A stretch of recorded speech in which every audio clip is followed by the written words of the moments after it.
Hi అండి, అందరికీ నమస్కారం. నేను మీ Venugopal Reddy from Josh Innovations private limited, Josh institute of foreign languages, Edunine career guidance సంయుక్తంగా విద్యార్థుల కోసం అనేటువంటి అనేక వీడియోస్ నేను మీకోసం అందిస్తూ ఉన్నాను. ఇందులో భాగంగా ఈరోజు అత్యధిక మంది పేరెంట్స్ చాలా గుబులు పడుతున్నటువంటి అంశం ఏంటి అంటే, తెలంగాణ ఇంజనీరింగ్ కాలేజెస్లో ఫీజు హైక్ అనేది ఎవరెస్ట్ శిఖరం మాదిరిగా పెరిగిపోయినాయి. ఉన్నట్టుండి 40 నుంచి 50% ఆల్మోస్ట్ కొన్ని కాలేజీలు అయితే 100% వరకు హైక్ అనేది టీఎఫ్ఆర్సీ వారు నిర్ణయించినట్టుగా వార్తలు వస్తున్నాయి.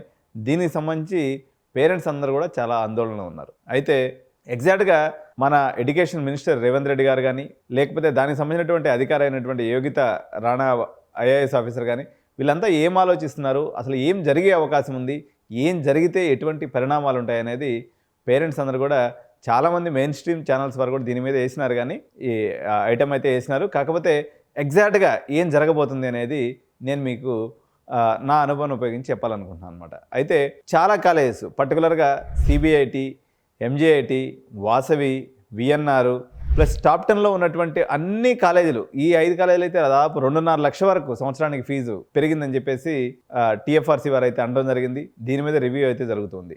రిమైనింగ్ కాలేజెస్ కూడా, ఉదాహరణకి టాప్ 10లో ఉన్నటువంటి బీవీఆర్ఐటీ కానీ, లేకపోతే సివిఆర్ ఇంజనీరింగ్ కాలేజ్ కానీ, కేఎంఐటీ కానీ, గోకరాజ్ కానీ, అదేవిధంగా వర్ధమాన్, ఎంవిఎస్ఆర్, శ్రీనిధి లాంటి కాలేజెస్ కూడా ఆల్మోస్ట్ 2 lakhsకి దగ్గర అయిపోయినాయి.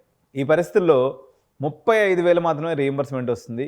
రిమైనింగ్ 1,65,000 సామాన్యుడి మీద భారం పడినటువంటి పరిస్థితి. మరోవైపు వ్యాపారంలో అనిశ్చితి, అదేవిధంగా వ్యవసాయ రంగం కూడా తెలంగాణలో ఈ సంవత్సరం ఆశాజనకంగా లేనటువంటి పరిస్థితుల్లో ఇంత ఫీజులు కట్టలేనటువంటి పేరెంట్స్ కాలేజీలకి మొహం చాటేశారనే చెప్పాలి. అనేక కాలేజీ చైర్మన్స్, లేకపోతే కాలేజీ యొక్క యాజమాన్యాలు దుకాణాలు బార్లా తెరిచి కూర్చున్నప్పటికి కూడా ఎంసెట్ వచ్చి ఆ ఊపు కనిపించాల్సినటువంటి సందర్భంలో 100 అడ్మిషన్లు అయ్యే చోట 30 అడ్మిషన్లు కూడా కానటువంటి పరిస్థితి అయితే ఇంజనీరింగ్ కాలేజీలో కనిపిస్తుంది. ఎందుకంటే ఈ అనిశ్చితి క్లియర్ అయిన తర్వాత పెట్టుకుందాం అనేటువంటి ఒక ధోరణిలో పేరెంట్స్ ఉండటం, కాలేజీ యాజమాన్యాలు కూడా ఇదంతా ఎందుకు వచ్చిన పంచాయతీలే, ఒక 10 లక్షలు లంసమ్ పేమెంట్ తీసుకుందాం, లేకపోతే ఒక 15 లక్షలు వన్ టైం పేమెంట్ తీసుకొని సెటిల్మెంట్ చేసుకుందాం, ఫీజులు ఎట్లా వస్తాయి ఏందో అనేటువంటి ఆందోళన కూడా ఒకవైపు నెలకొని ఉంది.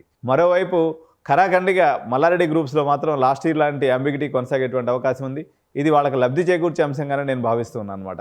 ఒకవేళ ఫీజులు పెరిగితే మాత్రం సేమ్ ఈసారి కూడా మల్లారెడ్డి గ్రూప్ ఆఫ్ కాలేజెస్ ఉన్నాయి కాబట్టి ఆ కాలేజీ ఫీజులు యొక్క పెరగకపోవచ్చు. ఇది ఒక నోటబుల్ పాయింట్. మరోవైపు నుంచి మార్కెటింగ్ స్ట్రాటజీతో ఈ పర్టికులర్ టైంలో బాగా దూసుకుపోయి రాణించి ప్రజలనైతే ఒక రకంగా హిప్నటైజ్ చేసి అడ్మిషన్ని కొల్లగొట్టినటువంటి సంస్థ next wave institute of technology. వాళ్ళు ఒక సింపుల్ ట్రైనింగ్ ఇన్స్టిట్యూట్ అయినప్పటికీ వాళ్ళ ప్రజెంటేషన్ స్కిల్స్, వాళ్ళు భ్రమ కల్పించే రకంగా పేరెంట్స్కి అర్థమైనటువంటి భాషలో ఒక రకమైనటువంటి మెస్మరైజింగ్ బాణాన్ని వాళ్ళు వదలటంతో సో నెక్స్ట్ వేవ్ అయితే సక్సెస్ఫుల్గా రాణించింది. మరోవైపున మల్లారెడ్డి తన సమ్మోహనాస్త్రాన్ని ప్రజల మీదకు వదలటం, 3 కాలేజీలు, 3 universities, Mallareddy Vidyapeeth, Mallareddy engineering college ఏదైతే ఉందో అది కూడా యూనివర్సిటీగా మారింది. సో మూడోది వచ్చేసి మల్లారెడ్డి ప్రైవేట్ యూనివర్సిటీ, 9,600 ఇంటేక్తో మార్కెట్ మీద విరుచుకు పట్టడంతో మొత్తం పేరెంట్స్ అందరూ కూడా అటువైపు మరలినటువంటి పరిస్థితి కనిపిస్తూ ఉంది. మరోవైపు నుంచి Guru Nanak university, Anurag university, Srinidhi university, Kaveri university and MNR university, Aurora university, గీతం యూనివర్సిటీ, కేఎల్ యూనివర్సిటీ, ఇన్ని యూనివర్సిటీస్. ఎందుకంటే మనకి తెలంగాణలో కొన్ని స్టాటిస్టిక్స్ కానీ మీరు తీసుకున్నప్పుడు 1,56,000 మంది పేరెంట్స్ కానీ క్వాలిఫై అయినట్లయితే, ఇందులో ఒక చిన్న అంచనా కోసం నేను మీకు చెప్తున్నా, ఎప్పుడైనా సరే కౌన్సిలింగ్ పార్టిసిపేట్ చేసి జాయిన్ అయ్యేటువంటి వాళ్ళ సంఖ్య 72,000 మించికి ఉండదు. మేనేజ్మెంట్ సీట్లు ఒక 25,000, మొత్తం తీసుకున్నట్లయితే ఒక 95,000 సీట్లు ఇందులో ఉంటాయి. కానీ మల్లారెడ్డి కాలేజీలో ఏర్పడినటువంటి ఒక సంచలనం లాంటి విశేషం ఏం జరిగిందంటే, ఎంఆర్ఐటీఎస్ కాలేజ్ మాయమైపోయింది లాస్ట్ ఇయర్. రకరకాల గొడవలు మన గవర్నమెంట్కి, అదేవిధంగా మల్లారెడ్డి గారికి ఉన్నటువంటి గొడవ. మరోవైపు ఎంఆర్ఈసీ లాంటి 1,800 ఇంటే కలిగినటువంటి క్యాంపస్ యూనివర్సిటీగా మారిపోయింది. దాదాపు 13,000-1400 ఉన్నటువంటి క్యాంపస్, అంటే మల్లారెడ్డి కాలేజీలోనే కేవలం 5,000 సీట్లు మాయమైపోయినాయి. 6,400 సీట్లు మేనేజ్మెంట్ రూపంలో వచ్చినాయి. ఇప్పుడు ఎంఆర్ఈసీ క్యాంపస్ తీసుకున్నట్లయితే 2 లక్షలకే వాళ్ళు సీట్ ఇస్తున్నటువంటి పరిస్థితి ఉంది. సో ఎంఆర్ఈసీ ఎప్పటి నుంచో 2000 సంవత్సరంలో పెట్టినటువంటి క్యాంపస్ ఓల్డ్ క్యాంపస్ అవ్వడం, 2 లక్షలు ఇంటూ 4 సంవత్సరాలు అంటే 8 స్ప్లిట్టింగ్స్గా 4 స్ప్లిట్టింగ్స్గా ఉండటం, 8 లక్షలకే సీట్ అయిపోవడం అనే కారణం చేత పేరెంట్స్ అందరూ కూడా మల్లారెడ్డి యూనివర్సిటీకి ర్యాలీ అవుతున్నటువంటి పరిస్థితి కనిపిస్తుంది. మల్లారెడ్డి విద్యాపీఠ ఏదైతే కొత్తగా వచ్చినటువంటి యూనివర్సిటీ ఉందో, అది మెడికల్ కాలేజ్ అసోసియేటెడ్ క్యాంపస్ ఏదైతే ఉందో, అది కూడా దగ్గర 3200 సీట్లతో వాళ్ళు రావడం జరిగింది. ₹1,50,000 అంటే ఒక సంవత్సరానికి 1,50,000 అంటే 4 సంవత్సరాలకు కలిపి ₹6,00,000. హాస్టల్ ఫీజు వచ్చేసి ఒక 2 lakhs. మైసమ్మగూడలో చాలా తక్కువ హాస్టల్ ఫీజు ఉండటం వల్ల 8 లక్షల్లోనే మల్లారెడ్డి లాంటి అత్యంత పెద్ద సామ్రాజ్యం కనిపిస్తుంది. అక్కడ ఎటువంటి క్వాలిటీ ఉందా భగవంతుడికే తెలుసు. కానీ చూడ్డానికైతే క్యాంపస్ మంచిగా ఉండటం, ఏసీ క్లాస్ రూమ్స్ ఉండటం, చుట్టుపక్కల 5-6 వేల రూపాయలకి హాస్టల్స్ అందుబాటులోకి రావడం వల్ల ప్రజలైతే పూర్తి స్థాయిగా మల్లారెడ్డిని మరొక్కసారి హీరోయిన్ చేసేటువంటి కార్యక్రమం, మల్లారెడ్డి క్యాంపస్ని ఆదరించేటువంటి కార్యక్రమంలో ప్రజలు ఉన్నట్టుగా మనకు క్లారిటీగా తెలుస్తుంది. మరోవైపు నుంచి గురునానక్ యూనివర్సిటీ కూడా అది దూర ప్రాంతంలో ఉన్నప్పటికీ ఆ విసినిటీ నల్గొండ, మహబూబ్ నగర్ ప్రాంతాల్లో ఉన్నటువంటి ప్రజలందరూ కూడా గురునానక్ యూనివర్సిటీని ఆదరించడం, ఇప్పటివరకు వాళ్ళు ఒక 700 సీట్లు నింపినట్టుగా మనకు సమాచారం అయితే అందుతూ ఉంది. మరోవైపు నుంచి అనురాగ్ యూనివర్సిటీ, సో వీళ్ళు చాలా ఈసారి స్ట్రాటజికల్గా వెళ్ళారు. చాలా ముందుగా అడ్మిషన్స్ పూర్తి చేసుకున్నటువంటి కనిపిస్తుంది. ప్రస్తుతానికైతే ఒక 1000 అడ్మిషన్లు చేరువలో వాళ్ళు ఉన్నారు. 1000 అడ్మిషన్లు అయితే పూర్తి కావడం జరిగింది. అవుట్ ఆఫ్ 3000 అడ్మిషన్స్ మొత్తం ఉన్నాయి. ప్రస్తుతానికైతే ₹2,20,000 వాళ్ళు ఫీజుగా నిర్ధారణ చేసుకొని ముందుకు వెళ్తున్నటువంటి పరిస్థితి ఉంది. మోస్ట్లీ వాళ్ళ పరిస్థితి అలా ఉంది. గురునానక్ విషయంలో తీసుకున్నట్లయితే 1,70,000 నుంచి 1,85,000 వరకు ప్రజెంట్ వాళ్ళు ఫీ స్ట్రక్చర్ డిసైడ్ చేసుకొని గురునానక్ యూనివర్సిటీ ముందుకెళ్తున్నటువంటి పరిస్థితి కనిపిస్తుంది. మరోవైపు నుంచి శ్రీనిధి యూనివర్సిటీ ఏదైతే ఉందో, వీళ్ళు టాప్ 10 కాలేజీలో ఒకటిగా ఉండటం వల్ల వాళ్ళకున్నటువంటి అడ్వాంటేజ్ వాళ్ళకు ఉంది. సో వాళ్ళకున్నటువంటి లొకేషన్ అడ్వాంటేజ్ వల్ల ఫీజులు కూడా ఎగ్జామ్ పెట్టి తీసుకోవడం వల్ల 2,90,000 నుంచి 3.5 లక్షల వరకు, లేకపోతే 1,50,000 నుంచే మంచి మెరిటోరియస్ స్టూడెంట్స్కి అయితే సీట్లు ఇవ్వడం వల్ల వాళ్ళు కూడా అడ్మిషన్స్ ప్రక్రియని వేగవంతంగా ముందుకు తీసుకెళ్తున్నటువంటి పరిస్థితి అయితే ఉంది. ఇది యూనివర్సిటీ సమాచారం. వేరేజ్ కాలేజెస్కి వచ్చినట్లయితే మీకు ఇప్పుడు ఎట్లాగూ టాప్ 5 కాలేజెస్ కౌంటర్స్ ఎలాగూ ఓపెన్ కాలేదు, ఇంతవరకు అక్కడ అడ్మిషన్ ప్రక్రియ ఎలాగూ ప్రారంభం కాలేదు. అడపాదడప బీవైఐటీ వాళ్ళు కొన్ని సీట్లు ఇచ్చి మళ్ళీ సడన్గా ఆపినారు. అదేవిధంగా సివిఆర్ 13 లక్షల డొనేషన్, అప్రాక్సిమేట్గా సిఎస్సికి 13-13.5 లక్షల డొనేషన్ నడుస్తుంది. అదేవిధంగా బీవైఐటీ కూడా ఇంచుమించు అదే పరిస్థితి కొనసాగుతుంది. బీవైఐటీ ఉమెన్స్ కూడా 13-14 లక్షల డొనేషన్తో వాళ్ళు కూడా కొనసాగుతున్నటువంటి పరిస్థితి ఉంది. గోగరాజు అప్రాక్సిమేట్గా ఒక 15 లక్షల డొనేషన్తో వాళ్ళు కూడా లీడింగ్లో ఉన్నారు. కానీ వాళ్ళ కౌంటర్స్ ఇంకా సమయం పడుతుంది, ఒక వారం రోజులు వాళ్ళు ఓపెన్ అవ్వడానికి పరిస్థితి అయితే ఉంది. వేరే ఇతర కాలేజెస్ పరంగా తీసుకున్నప్పుడు కాలేజీ కౌంటర్లు అయితే వెలవెలబోతున్నటువంటి పరిస్థితి ఉంది. ఈ టాప్ 10 కాలేజీల చుట్టూ తిరుగుతూ ఉన్నారు. పేరెంట్స్ తక్కువ కావాలి, లేకపోతే మాకు ఏదైనా తక్కువకు వస్తే సీట్ ఇవ్వండి అని చెప్పి ప్రక్రియలో తిరుగుతూ ఉన్నారు. ఇప్పుడు ఉదాహరణకి గోగరాజు లాంటి కాలేజీలో 15 లక్షలు డొనేషన్ కడితే ఫీజు ఒక 2.5 లక్షలు అయితే మరో 10 లక్షల రూపాయలు, అంటే 25 లక్షల రూపాయలు కాలేజ్ ఫీజే కట్టేటువంటి పరిస్థితి ఉంటే, మళ్ళీ హాస్టల్ ఫీజు కలుపుకున్నట్లయితే 30 లక్షల రూపాయల పరిస్థితి అయిపోయింది.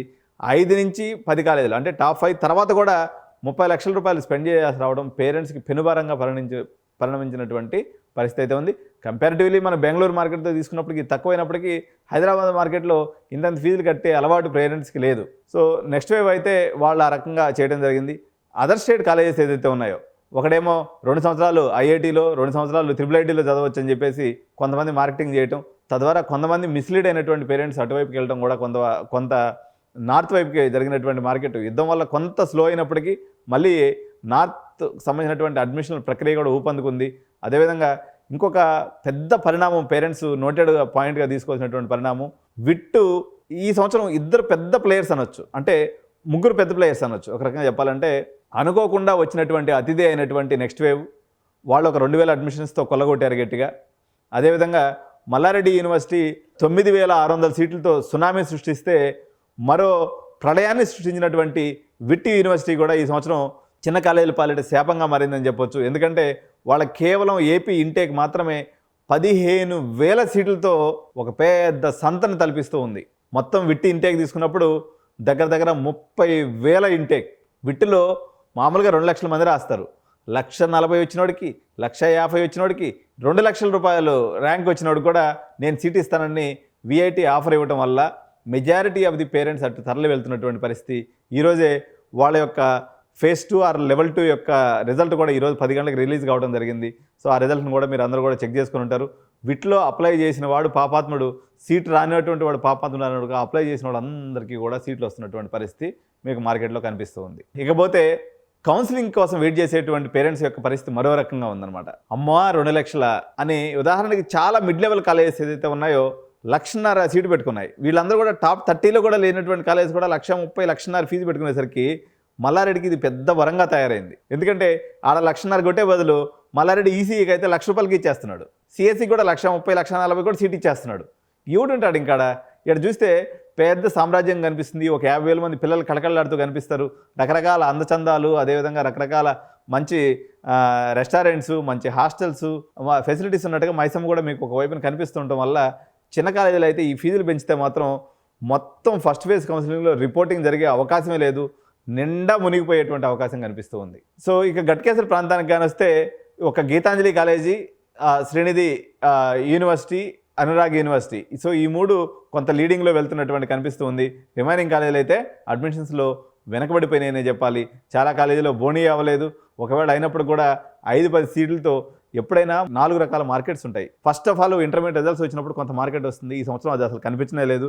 ఎంసెట్ రిజల్ట్స్ వచ్చిన తర్వాత చాలా హోప్స్ పెట్టుకొని ఉన్నారు కాలేజ్ వాళ్ళు. కనీసం ఒక 100 సీట్లైనా నింపుకుందాం, ఒక 50 సీట్లైనా నింపుకుందాం అనుకున్నా కానీ పాపం వాళ్ళ ఆశలన్నీ అడియాసలు అయిపోయినాయి.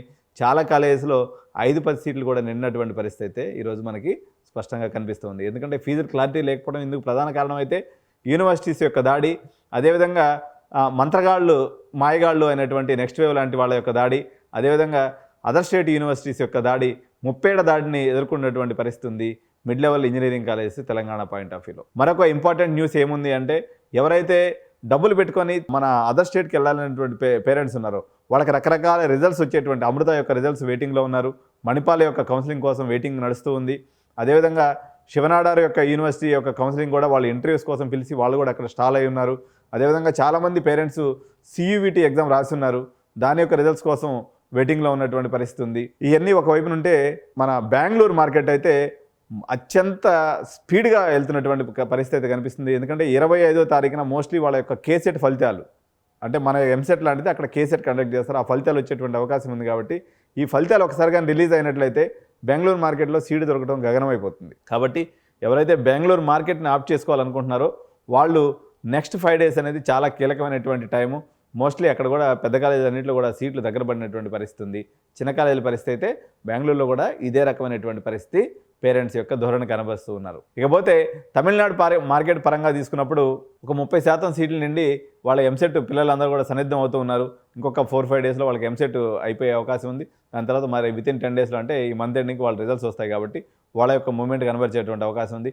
చంద్రబాబు నాయుడు మీద కొంత ట్రస్ట్ ఫ్యాక్టర్ వల్ల ఒకటి, తర్వాత విట్టు, SRM, అమృత ఏదైతే ఏపీ క్యాంపస్లు ఉన్నాయో పూర్తి స్థాయిలో నిండుకొండలాగా నిండేటువంటి అవకాశం ఉంది. కాబట్టి ఈసారి ఏపీలో కూడా కొంతవరకు మార్కెట్ అంటే మన SRM తీసుకున్నప్పుడు ఒక 5,000 సీట్లు, అదేవిధంగా మనకి విట్టి తీసుకున్నప్పుడు ఒక 15,000 సీట్లు, అమృత తీసుకున్నప్పుడు ఒక 1000 సీట్లు, ఇట్లా తీసుకున్నప్పుడు దగ్గర మనకు ఒక 20-25,000 సీట్లు ఈ కార్పొరేట్ కాలేజెస్లో అక్కడ నిలబడేటువంటి అవకాశం ఉంది. కాబట్టి చేరేటువంటి 1,25,000 25,000 మంది ఎక్స్ట్రా ఇక్కడ నిలబడటం వల్ల మార్కెట్ కొంత చెన్నైకి కూడా అంత దూకుడు పరిస్థితి అయితే కనిపించలేదు. కానీ Sai university, Chennai institute of technology, Satyabhama కొంతమేరకు, అదేవిధంగా SRM కొంతమేరకు మేనేజ్మెంట్ సీట్స్ పరంగా అయితే మార్కెట్లు నడుస్తూ ఉన్నాయి. రిమైనింగ్ కాలేజెస్ అయితే కొంత వేగం తక్కువగా ఉందనే చెప్పాలి, వేరేస్ అన్నా యూనివర్సిటీ కాలేజీకి సంబంధించినంత వరకు. సో ఇదండి ఈరోజు సంబంధించినటువంటి చాలా ముఖ్యమైనటువంటి అంశాలను మనం డిస్కస్ చేసుకున్నాం. అయితే పేరెంట్స్కి ఇప్పుడు నేను చెప్పదలుచుకున్నటువంటి విషయం ఏదైతే ఉందో, ఈ ఫీజులకు సంబంధించి దీనికి సంబంధించినటువంటి మనకి అప్డేట్ పూర్తి స్థాయిలో గవర్నమెంట్ నుంచి అఫీషియల్గా రిలీజ్ కావడానికి మరొక 10 రోజుల సమయం అయితే పడుతుంది. మనకి ఫస్ట్ ఫేజ్ కౌన్సిలింగ్ ఎప్పుడు ఏదైతే ఉందో ఆల్మోస్ట్ జూన్ ఎండింగ్ దాకా స్టార్ట్ అయ్యేటువంటి అవకాశం లేదు. కాబట్టి ఈ 1 month ఆల్మోస్ట్ మార్కెట్ అనేది స్తబ్దుగా ఉంటుంది. కాబట్టి పేరెంట్స్ ఫ్రీ మోడ్లో పోయి కాలేజీ వాళ్ళతో కానీ లేకపోతే మాతో కానీ ఎవరితో అయినా కానీ నెగోషియేటింగ్ ఎబిలిటీ చాలా ఉంటుంది. కాబట్టి అంటే మార్కెట్ ఎప్పుడు పెరుగుతూనే ఉంటుంది.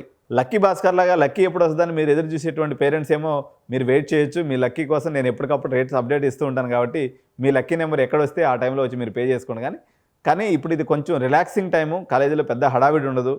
ఎందుకంటే ఇప్పుడు నెక్స్ట్ మంత్ అంతా కూడా ఇప్పుడు ఈ నెక్స్ట్ 15 daysలో చాలా మ్యారేజెస్ ఇవి కొంత ఉన్నట్టున్నాయి, ఈవెంట్స్ అవి ఉన్నట్టున్నాయి. పేరెంట్స్ అందరూ కూడా సమ్మర్ ట్రిప్స్లో ఎంజాయ్ చేస్తూ ఉన్నారు. జస్ట్ ఎంజాయ్ చేయండి. కానీ ఈ 1 month అయితే పెద్దగా యాక్టివిటీస్ ఏం లేవు. చాలామంది ఎవరైతే ఉన్నారో బిట్స్ పిలానీ ఎగ్జామ్ కోసం కూడా చాలామంది ఎదురు చూస్తూ ఉన్నటువంటి పరిస్థితి ఉంది. రేపు జూన్ 1st weekలో బిట్స్ పిలానీ ఉంది. సో నిరంతర సమాచార స్రవంతి కోసం మీరు సబ్స్క్రైబ్ చేయండి. ఛానల్ సబ్స్క్రైబ్ చేస్తే మేము నెక్స్ట్ నుంచి నేను చెప్తున్నాను ఏంటంటే, మీరు చాలామంది ఛానల్ సబ్స్క్రైబ్ చేసుకుండా చూస్తూ ఉన్నారు. సో మెంబర్స్ ఓన్లీ వీడియోస్ ఇప్పుడు మేము చేస్తూ ఉన్నాం. ఇంకొకటి ఏంటంటే, ఎవరైతే పేరెంట్స్ ఉన్నారో ఇంజనీరింగ్ ఫస్ట్ ఇయర్కి వెళ్ళేటప్పుడు మీ అందరికి కూడా ల్యాప్టాప్ అనేది అవసరం. సో ఈ ల్యాప్టాప్ని మా యొక్క మెంబర్స్ కోసం ఎవరైతే మా సబ్స్క్రైబర్స్ ఉన్నారో కారు చౌక నేను బయట దేశం నుంచి తీసుకొచ్చినటువంటి రీఫర్బిష్డ్ ల్యాప్టాప్ ఏదైతే ఉన్నాయో చాలా క్వాలిటీ ల్యాప్టాప్స్ అత్యంత చౌక ధరలో స్టార్టింగ్ విత్ మీకు 12-13 వేల నుంచి మొదలయ్యి 20,000 లోపే మీకు మంచి ల్యాప్టాప్స్ని, మంచి క్వాలిటీ ల్యాప్టాప్స్ని i5 i7 జనరేషన్ ల్యాప్టాప్స్ని అందిస్తాము. సో దీనికి సంబంధించినటువంటి డిస్క్రిప్షన్లో కూడా మీకు లింక్ కూడా ప్రొవైడ్ చేయడం జరుగుతుంది. ఇంట్రెస్ట్ ఉన్నటువంటి పేరెంట్స్ ఖచ్చితంగా మీరు ఇది చేసుకోండి. సో మీ పిల్లలకి ఇప్పుడు ల్యాప్టాప్ ఉండడం వల్ల, ఎందుకంటే అందరూ సిఎస్ఈ తీసుకుంటున్నారు, ఎవరు ఎన్ని చెప్పినప్పుడు కూడా మనకి అన్నం మీద ఉన్నటువంటి ప్రేమ, బీటెక్ సిఎస్ఈ మీద ఉన్నటువంటి ప్రేమ తరగదు. కాబట్టి సో మీరు అందరూ బీటెక్ సిఎస్ఈనే తీసుకోండి. మార్కెట్ ఏమైపోయినప్పటికి కూడా మీకు ఆ ఎమోషన్ మీరు బయటికి దాటి రాలేనటువంటి సందర్భం ఉంది. కాబట్టి సో మంచిగా మీ యొక్క ఆలోచనల్ని చక్కటి అవకాశంగా పడుకున్నటువంటి నెక్స్ట్ వేవ్ వాళ్ళైతే అడ్మిషన్లు పండగ అయితే మంచిగా చేసినారు. మీరైతే అందరూ వాళ్ళు ఇంకొక హెచ్చరిక లాంటి ఒక మాట ఏంటంటే, ఒక 30 ఏళ్ల కుర్రాళ్ళు ఐఐటీలో చదివినామని చెప్పేసి వచ్చేసి అంత పెద్ద ఎత్తున క్యాంపెయిన్ చేయగానే 2,000 మంది అక్కడ చేరిందంటే, మన చైర్మన్స్ ఎవరైతే ఇంజనీరింగ్ కాలేజ్ చైర్మన్స్ ఉన్నారో మీరందరూ కూడా మీ యొక్క ఆలోచన తీరుని కానీ మార్చుకోకపోతే, ఈరోజు నెక్స్ట్ వేవ్ వచ్చింది, రేపు ఇంకోటి వస్తుంది, పొలారిస్ వస్తుంది, కెలివేమ్ వస్తుంది, లేకపోతే లీప్ స్కాలర్ వస్తుంది, ఇంకోటి వస్తాడు, రేపు పొద్దున వేణుగోపాల్ రెడ్డి కూడా వస్తాడు. ఎవరో ఒకరు వచ్చి మీ మొత్తం బిజినెస్ని గంపకొత్తగా తీసుకొని పోతారు. లాస్ట్కి మీరు మొత్తం బిల్డింగ్లు రెంట్కి ఇచ్చుకునేటువంటి చైర్మన్ లాగా మిగిలిపోతారని తెలియజేస్తూ, మీరు అప్డేట్ కాకపోతే ఒక 30 ఏళ్ల కుర్రాడు వచ్చి మీ బిజినెస్ మొత్తాన్ని మీరేమో ఈగులు తోలుకుంటా ఉంటే, వాళ్ళు మాత్రం వచ్చి దుకాణం మొత్తం నింపుకున్నారంటే లోపం ఎక్కడుందో అర్థం చేసుకొని కాలేజీలను కూడా అప్గ్రేడ్ చేసి మార్కెట్కి అవసరమైనటువంటి సిలబస్ అందించాలని కోరుకుంటూ, తెలంగాణ విద్యా వ్యవస్థలో కూడా సమూలమైనటువంటి మార్పులు వచ్చి ఇండస్ట్రీ రిలవెంట్ ఎడ్యుకేషన్ అందించినట్లయితే మీరు కూడా ఈ జనరేషన్ పెట్టేటువంటి కొత్త తరం ఎడ్యుకేషన్ మార్కెటింగ్ స్ట్రాటజీస్తో మీరు దొరకకుండా కాలేజీని నిలబెట్టుకోవాలంటే తప్పనిసరిగా కాలేజీ యాజమాన్యాల యొక్క ఆలోచన తీరులో కూడా మార్పు రావాల్సినటువంటి అవసరం ఉంది. తద్వారా మీరు ఎంతసేపటికి డొనేషన్ 5 లక్షలకు అమ్ముదామా, 6 లక్షలకు అమ్ముదామా, 10 లక్షలకు అమ్ముదామా ఈ ఆలోచన తప్ప, అరే ఎవడో కొత్త పిల్లగాడు వచ్చాడు, వాడు చెప్పంగానే పేరెంట్స్ అందరూ 2,000 మంది అడిగిపోయి జాయిన్ అయ్యారు, ఎందుకు మన దగ్గర జాయిన్ అవ్వట్లేదు, మనం ఎందుకు ఈగులు తోలుకుంటున్నాం అనేటువంటి ఆలోచన మీకు రాకపోతే మాత్రం దారుణంగా ఈ వ్యవస్థ దెబ్బతీసేటువంటి అవకాశం ఉంది. సో ఈరోజు నెక్స్ట్ వేవ్ని స్ఫూర్తిగా తీసుకొని అనేక మంది యంగ్స్టర్స్ అదే బాటలో నడిచి నెక్స్ట్ ఇయర్కి ఇలాంటి నెక్స్ట్ వేవ్లు కనీసం ఒక 50 పుట్టుకొచ్చి మీ అందరి బిజినెస్ని కొల్లగొట్టేటువంటి అవకాశం ఉంది. తస్మాత్ జాగ్రత్త మిత్రులారా, మీరు చూసుకోవాల్సినటువంటి బాధ్యత అయితే ఇంజనీరింగ్ కాలేజ్ చైర్మన్ అందరికి కూడా ఇది నా మాటగా నేను చెప్తూ ఉన్నాను అనమాట. Thank you so much. జై హింద్.